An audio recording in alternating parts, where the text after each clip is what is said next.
ফ্যাসিবাদ মুক্ত বাংলাদেশে বিএনপি সহ বাংলাদেশের গণতান্ত্রিক রাজনৈতিক দলগুলো অন্তর্বর্তীকালীন সরকারকে নিঃশর্ত সমর্থন দেওয়া অব্যাহত রেখেছে।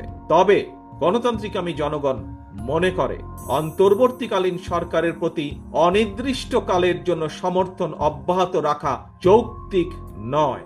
এ কারণেই বলতে চাই, কোন ব্যক্তি অথবা গোষ্ঠীর মনে বিনা ভোটে ক্ষমতা দীর্ঘায়িত করার সুপ্ত বাসনা পুনের আকাঙ্ক্ষা যেন রাষ্ট্র সরকারকে ফ্যাসিবাদে প্রতি প্রলুব্ধ করতে না পারে, সেজন্যই জনগণের প্রত্যক্ষ ভোটে জবাবদিহিমূলক সরকার প্রতিষ্ঠা করা দরকার। তবে রাষ্ট্র ফ্যাসিবাদের কবলে পতিত হলে গণবিপ্লব কিংবা গণ অভ্যুত্থানের মাধ্যমেও ফ্যাসিবাদী সরকারের পরিবর্তন হয়।